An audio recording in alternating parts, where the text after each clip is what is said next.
Good evening. Welcome to Astrology Throwdown tonight, where we obsess about proving things and we obsess about the most important question imaginable if you're me.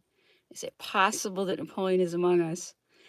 And if he is, I can't even think about how frustrating it is not being able to talk to him or see him because I've been permanently quarantined as a healthy person because the Saturn death cult has taken control of all of our systems.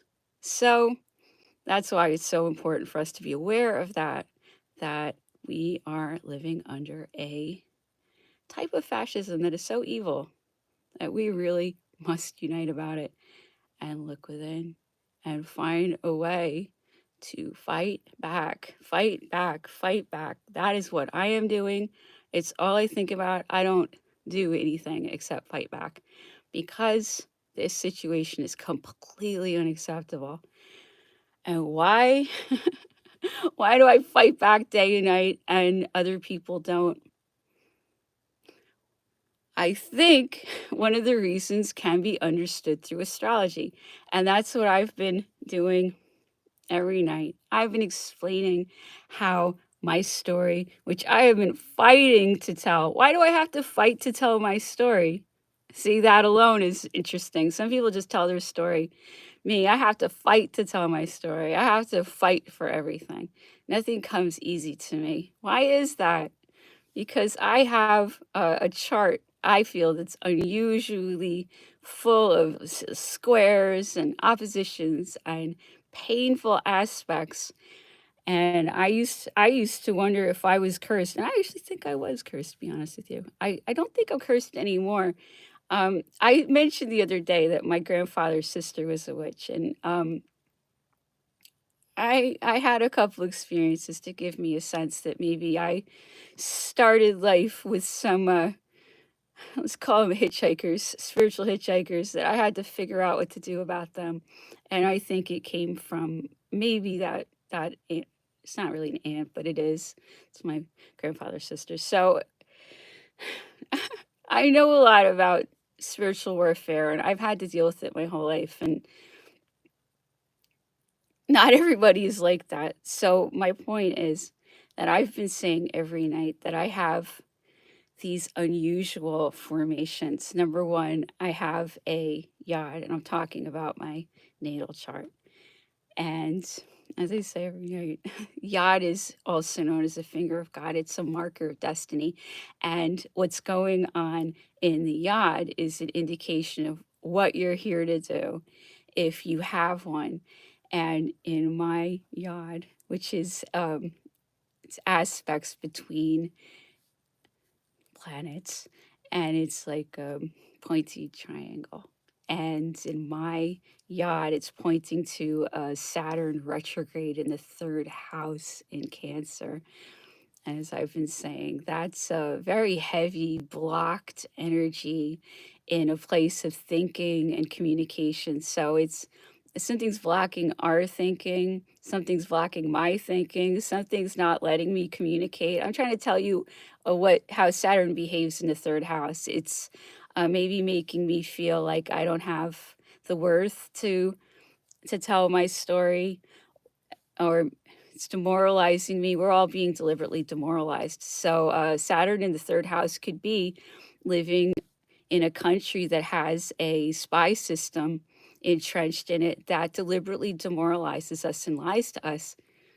Okay, that's right there in my chart. See, I have Saturn in the third house. So in my life, there is this Saturn death cult breaking down communications.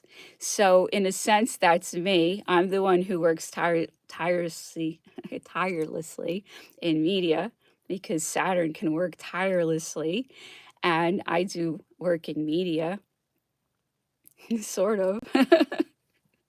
And then it can be this death cult that is trying to hijack people's minds and control what they think. That can also be Saturn in the third house. And in my case, it's in Cancer, which is ruled by the moon. So that's like a maternal energy, and that's the past and your memories and the things that you love, your feelings. And It's your story, it's your country, it's your past life. And these are all the things I'm always talking about. The third house is talking.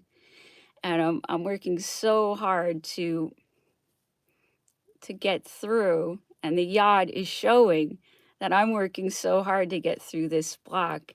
And it shows that I have these 3 planets that want to blow through this horrible block.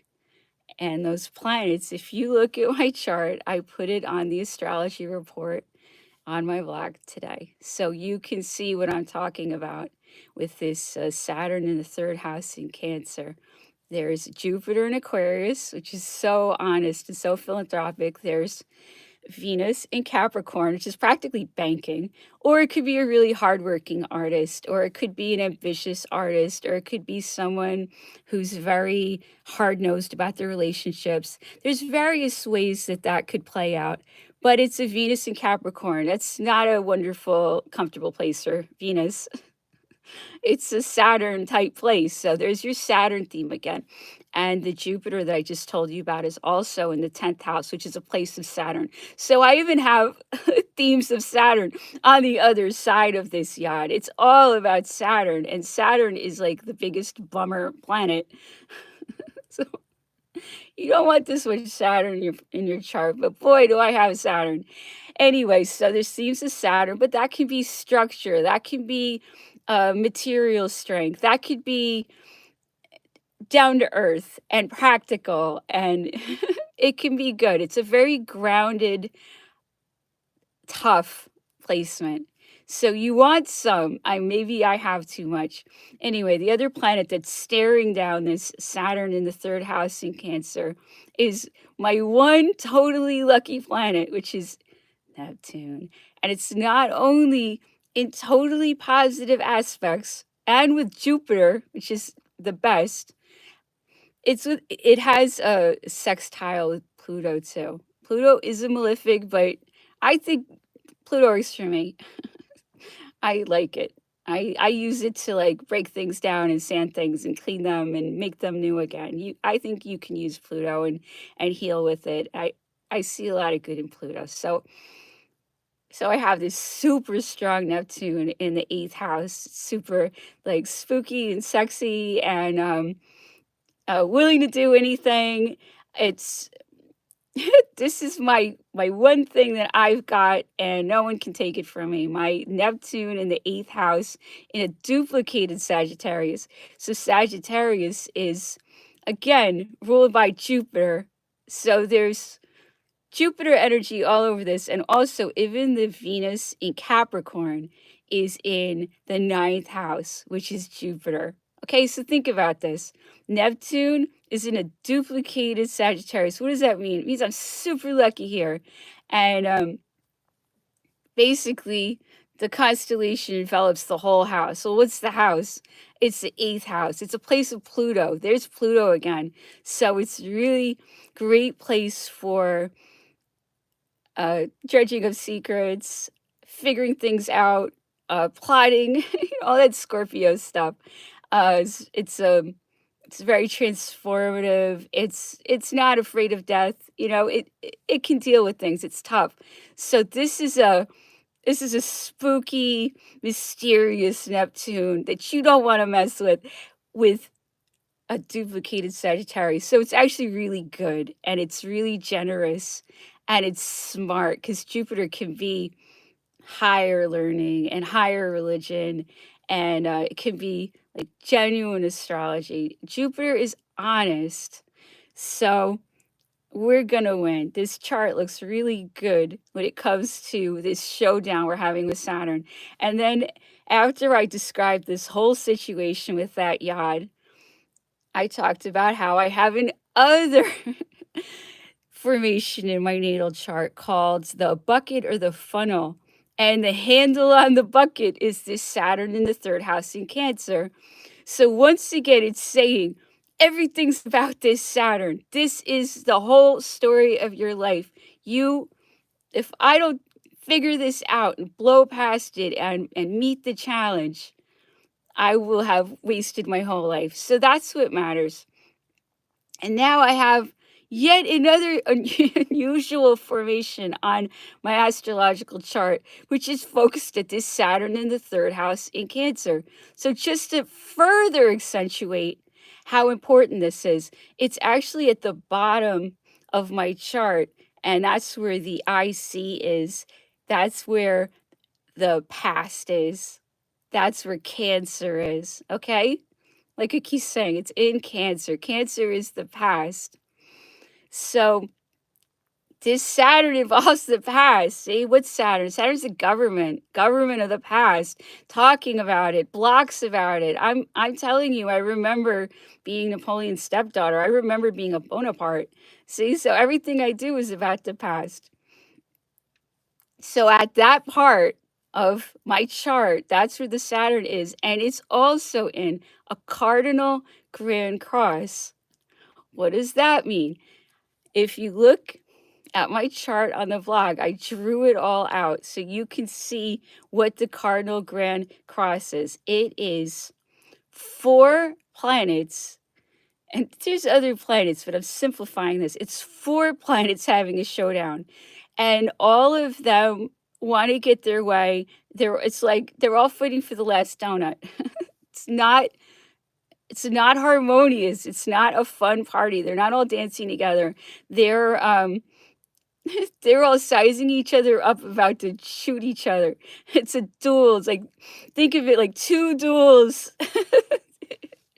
2 duels going on at the same time. And these planets are all very afflicted, okay? Because they have oppositions, which is like the showdown, and they have squares too. So these are severely, I don't know why I say, I just think it's so ridiculous. Anyway, so it's another message telling me that this Saturn is really important. And what's involved in this Grand Cross? I've been saying how I have Pluto in the 12th house. Well, the 12th house is like mother abuse. To have the moon there is mother abuse, and I I didn't abuse her; she abused me. But it's there, and older women can get like that with me. It's a pattern, and there it is. And then what is Mars doing? Mars, moon. I'm talking about the moon. So the moon is in the 12th house. That's a place of isolation. I'm so isolated, so emotionally isolated. And then it's in Pisces. So it hurts me. I'm so hurt about it. I have so many feelings. So it's like I have the most emotional moon imaginable. And then it's in an opposition with Pluto. Okay, so that's like borderline, uh, manic depressive, unstable, volatile, because Pluto's always changing. So that's feelings that are really, really, really disturbed. And then, as I said the other day, Pluto is in a intercepted Libra, so it makes relationships even worse and more abusive. And I do have these patterns, and I think it's so good to like really look at your chart and then look at your life and see, oh, this keeps happening to me. So many things in my life keep happening to me. And then, now that I'm like really studying Cohen, I can see his patterns. It's so interesting because I'm sure he's my twin flame. If I'm wrong, let me know. Somebody tell me because I see it.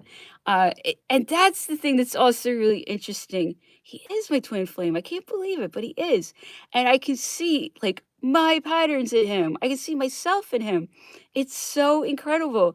And I can see how he's like in a loop with the same things over and over again. And I am too. But aren't we all? We all have these patterns and we don't know how to get out of them. So a great way to get out of these patterns is to, like Cohen would say, you want to go deep? Anyway, so we'll go deep into these charts. I'm doing this not because I'm so fascinated. I want you to see how I delved into my chart and then I actually learned about myself. And I did somewhat get my health back. I'm being permanently quarantined by the Saturn death cult that has taken hostage of our governments. That's terrible, but I'm fighting. And this formation, like what I'm trying to talk about, is the Cardinal Grand Cross, is something that gives me a lot of energy. It gives me turbulence because of all of these showdowns. As I'm saying, the moon is opposed to Pluto. They're fighting it out. Who's going to win between Pluto and the and the moon? They're both pretty strong in totally different ways. It would be a horrible fight. Can you imagine? It's like um, a martyr and abuser kind of thing, which is a total dynamic that I have I'm no stranger to. And the moon is also square Venus in Capricorn. Okay, so think about that. So painful with relationships. So the relationships are painful. And then the moon is also square that Saturn in the third house. Okay, well, Saturn is like restriction and walls and blocks and delays. Okay, I'm trying to show you. I mean, I could go into such detail about this, and I'm sure you would rather I don't. But I'm trying to show you why I do these things and how I'm just doing the best with an incredibly difficult chart. And this is my destiny. It's showing it over and over and over again that I've been given a particularly difficult chart. Why? Because I have to be so strong to do what I'm doing right now. Think of think of my situation. I'm staring down that banker in England and I'm saying, no, absolutely not. You can send whoever you want to my house. That guy has sent so many people to my house. When they don't get their way, they send people to your house. That's how organized crime works. Okay. So that banker in England is a mob boss. Okay. See, that's the Cardinal Grand Cross in action. I only did that to okay, that's the point. It creates huge problems for me, but I have to do these things. Obviously, it creates problems for me that this banker in England sends people to my house. He sends that pot banger to my house who ran off when I said he did 9/11. Okay, that guy in England did 9/11. That guy banging pots in my neighborhood did 9/11. Most of these agents who've come after me did 9/11. It's no secret who did 9/11. I can give you their names. I give you long list. 9/11 is way solved. Okay, they act like, oh, way solved. We just have to bust the people who did 9/11. Wouldn't that be amazing? Guess what would happen if we busted the people who did 9/11, particularly that mob boss in England? We could move on with our lives. Wouldn't it be incredible? We wouldn't have to do anything all that bad. We would just have to do real trials. Wow, can you imagine real trials? I know there's real trials down here amongst us nobodies. Where's the real trials for that banker? See, this all comes from having such a difficult chart. If I wasn't so frustrated and so restless and so annoyed, why does this banker in England decide who I talk to? Why does this banker in England blacklist me? Why does this banker in England turn off my numbers? These things are illegal. Illegal. Yeah. There are laws and they do matter. So it's up to all of us to do our job, to spiritually align. And I'm just trying to show you that these things are all connected. Okay. And the other thing that's going on right now astrologically is that we have some really good aspects with Venus and Pluto. You know, I love my Venus Pluto. I was just saying that I have a square. I have a square between Venus and Pluto. But right now, Venus and Pluto are in a harmonious aspect. And I think that they go together really great. Kind of like, you know, as I say, peanut butter and chocolate. I think they're cool together. And right now, this is a great time for just being passionate about people you care about. And this is also a great time to make weirdo relationships real because there's a, where is it? The sun, I want to say this right. The sun, Venus is making a very harmonious aspect with Saturn also. And Saturn is great, everyday, real Saturn. Saturn's not all bad. We've learned to love the malefics. I have so much. I have to find what it's good for. I guess you can use anything. Anyway, So this is a great time for that to make things real. Hopefully, these stars will help us make things real. And this is a great time to be assertive because the sun is sextile, actually a huge stellium. I was going to say Mars, but it's Mars, Jupiter, the moon, and Neptune. Think about that. And it's between Aries and Pisces. Okay, let me break that down. The moon, that's your feelings. Jupiter, generous, helpful, super smart, good.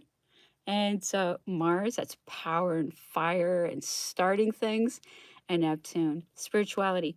Everything we do hinges on spirituality. The more spiritual we are, the more aligned we are, the more unstoppable we are. Why? Because we'll know what to do. They do not know what to do. Is that clear yet? But we will. This is when we shine. This is when we win. This is when we have the wind at our backs, when we know the one thing I will say that this project has revealed is what that cult can and cannot do, because I thought they were stronger than they are. Okay? That's what I've been saying. I thought they were stronger than they are. They're not that strong. Oh, they have all that money, but that money is a Ponzi scheme and they know it. That whole thing is a scam. It's a big one, but it's a scam. And we can find a way out of it if we unite. So we have learned, and that this is a great Mercury retrograde topic because we're thinking about what we've learned. That is, people complain about Mercury retrograde and they're so scared of like their emails won't show up or something, but it's a great time to reflect. And we have learned that they're smaller and weaker. And I want to say stupider, but I thought they were smarter. I thought they are smart. I will give them that they're good at what they do for sure. They are smart, but they only have a couple tricks. That's what they're not stupid. They are educated and cultured and everything. And I give them credit for, they're sophisticated. They are actually sophisticated, but they only have a few tricks and they're very limited and their focus is very narrow.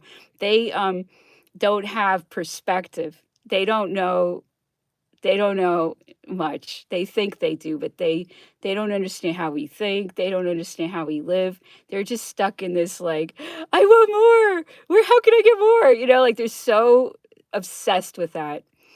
Well, I'm obsessed with what I'm obsessed with in the same way. That's what's so funny because they're like as obsessed as I am. But I'm obsessed for different things.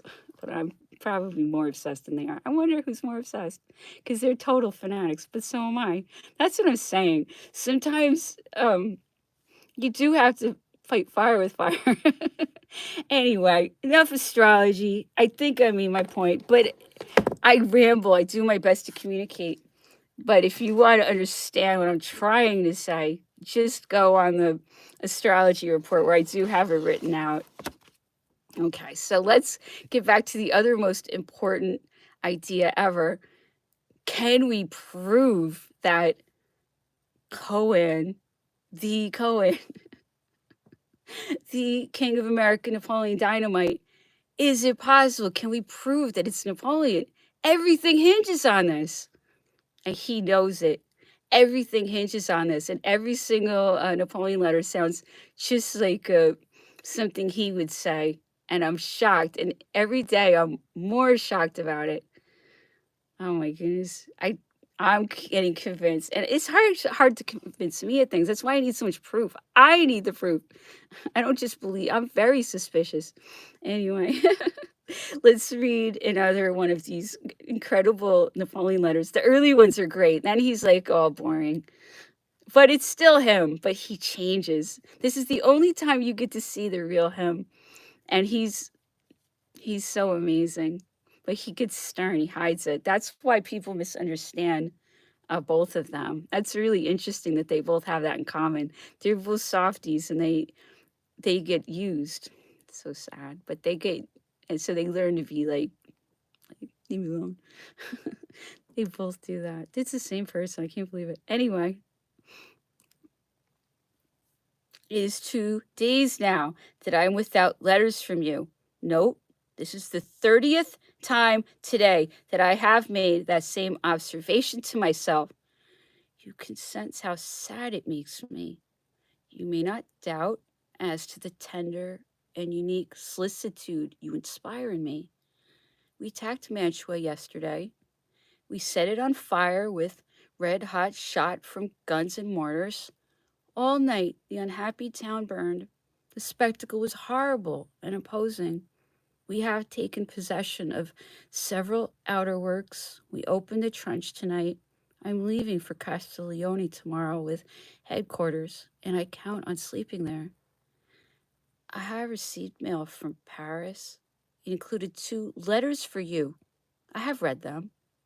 Still, though, that action appears to me quite simple, and though you gave me permission the other day, I'm afraid you're going to be vexed, and that troubles me much. I had thought of resealing them. That would be horrible. If I am to blame, ask forgiveness. I swear to you that I did not do it from jealousy. Certainly not. I have too high an opinion of my adorable love for that. I could wish that you would give me permission to read your letters. That would eliminate remorse and fear. Achille arrives with mail from Milan, but no letters from my adorable love. Adieu, my soul blessing. When will you be able to come join me? I would myself go to Milan to get you. 1,000 kisses, as burning as my heart, as pure as you. I sent for the courier. He tells me that he went to your house and that you told him you had no orders to give him. Fie, wicked, ugly, cruel, tyrannous, pretty little monster. You laugh at my menaces, my railings. Ah, if I could, I would. You know it well. Lock you up in my heart, keep you in prison there. Let me know that you're gay, in good health, and very tender. Bonaparte.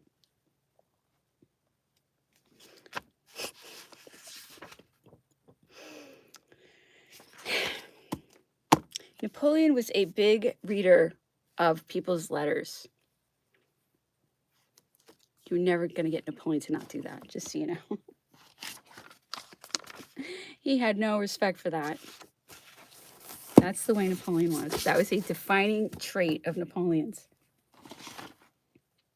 Okay, he reads people's mail. It's really funny. I nowhere else is he like that. He's just going to read your mail. It's very unusual for him to apologize. I think that's funny. Anyway, okay, so let's look at Cohen's memoirs. Yesterday we were hearing about, we are learning a lot. We are learning a lot about Cohen, and hopefully we can change our patterns. That would be great, wouldn't it? We'll work on it. We'll do our best. That's all we can do. We all have to change. We have to change our patterns. That's the name of the game. We have to change. But we will. I hope so. I think so. I feel hopeful sometimes. All right. We can do it. Okay. So we're going to continue hearing about Imperial Bedroom. Of course, very Napoleonically named. Let's do it. I'm going to flip out like I was. I know it. If there was a note of self-pity and regard in these words, they were soon offset by the verses that spilled out in the next hours. Still more images of scandal, intrigue, and depravity set in the political theater. When it came time to record man at a time, I first pushed us to drive the music fast and hard in order to match the harshness of the lyrics. All that remains of that berserk experiment is the intro and tag that Jeff Emmerich skillfully edited to frame a slower ensemble performance. Among the best that the attractions and I ever caught in a single take. further enhanced by Jeff's use of venerable Fairchild valve compressors extracted from Abbey Road, which created a sense of the music pushing back against some intolerable weight.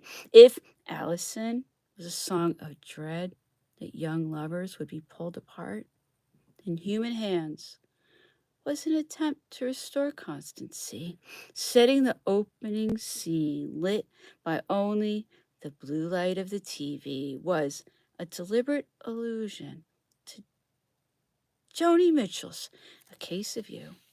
That was a song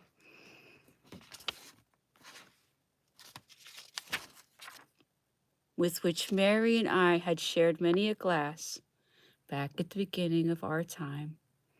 In Human Hands, the illogical heart and mind push back through all the damning evidence, back through the betrayals and mistrust, the girls in the Reaper Bond windows, the pathetic boys stripped down to the very mechanism of desire until reaching a shame-faced, diffident dedication in the final verse, as if to promise more would risk ridicule. Tighter and tighter I hold you tightly.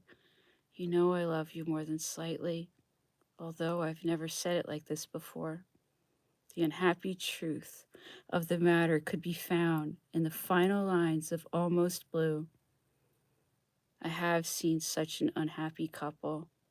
Almost me, almost you, almost blue. So emotional. Thank you so much for listening. Have a very good evening.